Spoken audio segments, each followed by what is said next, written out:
Hello there, and welcome along the Garden the Bend here with your next rose review. Now, considering how many reviews I have turned out during the 2025 season, we've done incredibly well not to be sat here in the dining room at North Lodge very often. However, I missed the first flush of flowers on this particular rose. It was very, very fleeting, and I've waited patiently to bring you my personal review of this particular one. Now, I waited very patiently to get this into my collection, launched and introduced by David Austin Roses in 2011. This rose became a little bit difficult to get hold of, but I'm very interested in this particular type of shape. So I waited patiently for this one to coming back into stock. I say bred and introduced in 2011. This one is Queen Anne from David Austin Roses. Now, I'm not entirely sure I'm particularly happy with the fact I waited so long for it. Now I actually have it, but let's talk you through a few of its characteristics. Queen Anne, launched and introduced in 2011, is a very, very tall and slender upright shrub. You can see from the stems I'm holding here, bolt upright. They are produced, flowers are produced on very long, strong and slender stems, reaching in excess of 3 to 3.5, maybe 4 feet tall, and around coming on to about 4 feet wide. But I say it's the particular shape that I was interested in this, a very old rose shape, very, very heavily rosetted, a lovely little button eye right in the very center of this beautifully textured, highly ruffled and highly fragranced flower. However, everything else wise with the plant is a little bit problematic, and I'm not sure I'm going to be keeping Queen Anne within my personal collection for too long. But it's nice to talk you through these characteristics, because if these are important to you, it does have some really nice characteristics. So we'll talk them through first. First of all, the buds, as you can see, are a lovely, rich fuchsia pink colour, tinged with a little bit of apricot down the sides. They really are most attractive. Maybe that one's a better colour for you.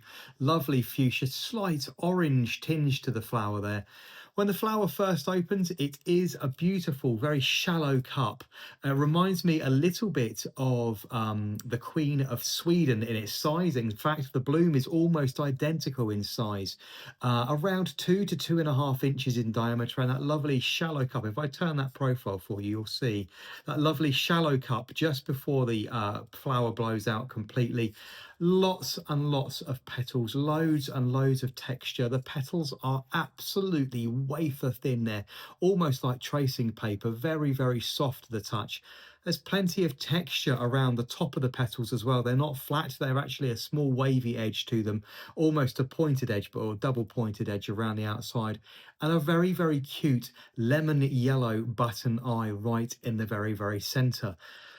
When the flower completely blows out, it actually rolls all the way back. You can see those petals moving round towards the back of the stem there. The colour changing ever so slightly from a nice sugar pink to a soft pink there as well. But you can see those layers and layers of petals working down the side, very much like a little bit like a marshmallow. And this is where the problem came with this particular rose. During its first flush in early June, everything turned to mush and completely rotted and fell off the plant completely. I had to deadhead it as if it had no flowers at all. And it's now producing a very distinctive second flush of flowers. So I'm not going to be marking Queen Anne as a free flowering variety. In fact, just 2 waves of flowers so far on the plant. A little bit of time still to go, but I would normally say that the second flush should have been produced a little bit before the end or the beginning of September. So one flush in early June, and a second flush now as we enter the end of August into the beginning of September. I say flowers are produced in large sprays, 5, 6, 7, 8, 9, even 10s on a spray, on upright stems, which are virtually thornless. So again, it's scoring highly on the lack of thorn growth. You can see there's no thorns on that stem at all, and on this larger stem here, only just 1 or 2 barbs present. Again, a nice big spray of flowers on this one. Unfortunately, foliage wise, it's really for me a little bit unattractive. I've tried giving this a little bit of a kick. If normally if the foliage comes up a little bit opaque like this, or chlorotic as we would describe it in the horticultural trade, this transparent look, meaning it's normally hungry for a little bit of nutritional value. Well, this one can't be hungry. It's had absolutely everything, or everything alongside it has. It's been heavily mulched during the winter months and it's in rich, fertile soil. I've then given it a good liquid feed of my favourite Envy Sea Feed Extra. So it's had a couple of feeds of that, still no change to the foliage. And I also gave it a spray of Uncle Tom's tonic as well, just to see whether it was needing a little bit of iron. No change to that either. So it's still very, very pale. You can see the camera picking up on that, almost transparent in its look. The dark green veins with yellowing around the outside. For me, not a particularly attractive color combination, especially with a very pale pink flower. The whole thing looks a little bit washed out. The last time I saw foliage like this was with the Alwick rose, which I also had similar disease problems with as well. And that's where we get to the real crux of the matter with Queen Anne. It has had absolutely everything through the 2025 growing season. So not only did I first lose the first flush to rain, it can turn to mush, especially as the flowers turned into this very, very blown out stage. Very, very lots and lots of petals packed closely together meant they just turned to mush and I had to be deadheaded them. But it's also had absolutely everything else this year. It's had black spot, it's had mould, it's had mildew, and you can see it is now covered in powdery mildew. Now the season's been very, very demanding this year. It's been very dry.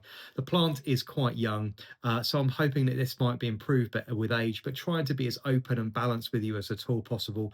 This plant has been problematic with me throughout the entire part of the season. It does excel on fragrance.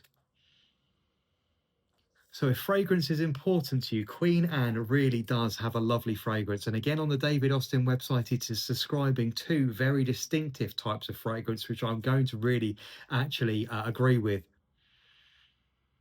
Oh, in this very, very early stage, just as this cup is very shallow and the plant is just starting to open its bloom, you have boiled sweets and candied sugar and very, very distinctive pear drops. It is very, very distinctive and very, very unusual. Only noted a couple of times within the David Austin collection. So very early on in the stages of the flower, you've got boiled sweets, caramelized sugar and pear drops.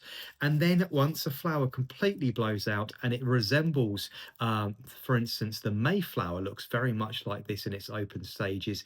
And also Rosemore, once again from David Austin, has this lovely textured marshmallow look to it as well. You have a very distinctive old rose fragrance. It really is very, very pleasant in both stages. So fragrance is really quite good. I'm going to be awarding Queen Anne a 6 out of 10 for fragrance rating today. I'm also going to be giving it a low to medium thorn count because it doesn't have very many thorns at all. But unfortunately, we are removing quite a lot of points for its disease resistance, and I'm going to be awarding Queen Anne only a 3 out of 10 for disease resistance. However, it is still very, very pretty. I love this color. You know that I'm very, very keen on these soft, very pale pinks. So a very, very nice one altogether. But unfortunately, I'm going to be maintaining this one for the next couple of years, seeing how this one fares in the garden. And if it continues with its disease problems, this one won't be staying with me for very long. So today's review, launched and introduced by David Austin Roses in 2011, is Rose Queen Anne.